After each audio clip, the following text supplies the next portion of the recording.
முதலமைச்சர் அவர்களுக்கும் அமைச்சர் பெருமக்களுக்கும் திராவிட முன்னேற்றக் கழகத்தின் சார்பில் பணிவான வணக்கத்தை தெரிவித்துக் கொள்கிறேன். டிசிஷன் பை டிஸ்கஷன் என்று அண்ணா சொல்லுவார்.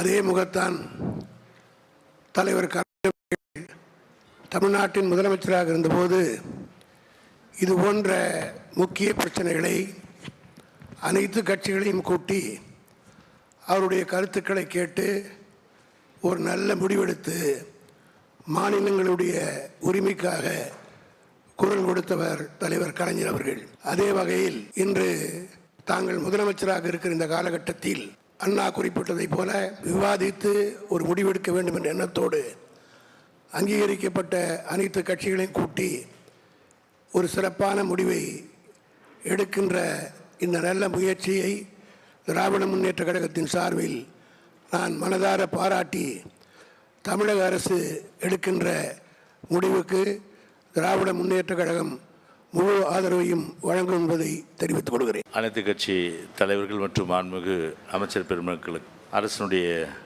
அதிகாரிகள் அனைவருக்கும் முதலிலே எங்களுடைய வணக்கத்தை தெரிவித்துக் கொள்கின்றோம்.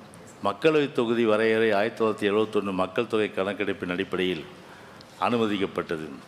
தமிழ்நாடு போன்ற தென் மாநிலங்கள் கடுமையாக முயற்சி செய்து மக்கள் தொகை கட்டுப்படுத்தியுள்ளன. ஆனால் இதே போன்ற கடும் முயற்சிகளை வட மாநிலங்கள் செய்யாததால் அம்மாநிலங்களில் மக்கள் தொகை உயர்ந்துள்ளது. எனவே தமிழ்நாடு போன்ற தென் மாநிலங்கள் தற்போதைய மக்கள் தொகை அடிப்படையில் மறுசீரமைப்பு செய்தால் திறம்பட செயல்பட்டு மக்கள் தொகை கட்டுப்படுத்திய மாநிலங்களுக்கு மக்களவைத் தொகுதியில் குறைக்கப்பட்டு அது தண்டனையாக அமையும் என வாதிட்டு வருவதால் மத்திய அரசும் இதற்கான முடிவை ஒத்திவைத்து வந்த சூழ்நிலையில் தற்போது மறுசீரமைப்பு முயற்சியை மத்திய அரசு மீண்டும் எடுத்துள்ளது. தற்போதுள்ள 39 நாடாளுமன்ற உறுப்பினர்கள் எண்ணிக்கைக்கு குறையாமலும் தொகுதி மறுசீரமைப்பு செய்யப்பட்ட பின்னரும் இருக்கும்படி நிர்ணயம் செய்தால்தான் மக்கள் தொகை குறைத்த தமிழ்நாடு போன்ற மாநிலங்களுக்கு பாதிப்பை ஏற்படுத்தாமல் அனைவராலும் ஏற்றுக்கொள்ளப்படும் முடிவாக அது அமையும். அல்லது தற்போதுள்ள மொத்த மக்களவைத் தொகுதிகள் 543 என்பதை மாற்றாமல் ஒவ்வொரு மாநிலத்திலும் உள்ள மக்களவைத் தொகுதியின் சராசரி மக்கள் தொகை அடிப்படையில் மறுசீரமைப்பு செய்தால் எந்த மாநிலத்திற்கும் பாதிப்பு ஏற்படாது. எனவே இந்த கருத்தை அனைத்து அண்ணா திராவிட முன்னேற்ற கழகத்தின் சார்பில் தெரிவித்துக் கொள்கின்றோம். நன்றி, வணக்கம். அனைத்து கட்சி கூட்டத்தை கூட்டியிருக்கின்ற மாண்புமிகு முதலமைச்சர், துணை முதலமைச்சர், அமைச்சர் பெருமக்கள், அதிகாரிகள், அனைத்து கட்சி தலைவர்களுக்கு வணக்கம். தமிழ்நாட்டிற்கு ஒரு மிகப்பெரிய ஆபத்தை ஒன்றிய அரசு ஏற்படுத்த முயற்சி செய்து கொண்டிருக்கிறது.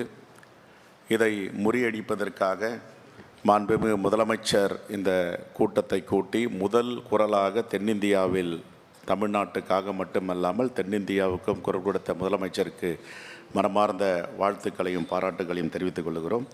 ஒன்றிய உள்துறை அமைச்சர் தமிழ்நாட்டில் பேசும்பொழுது சொல்லுகிறார், தமிழ்நாட்டிற்கு எந்தவித மாற்றமும் இருக்காது என்று சொல்வதை சில கட்சிகள் வழிமொழிகின்றன. நான் கேட்கிறேன், தமிழ்நாட்டிற்கு மாற்றம் இல்லை என்றால் உத்தரப்பிரதேசத்திற்கும் ராஜஸ்தானுக்கும் மத்திய பிரதேசத்திற்கும் பீகாருக்கும் உயர்த்த மாட்டோம் என்று எந்த இடத்திலும் சொல்லவில்லை.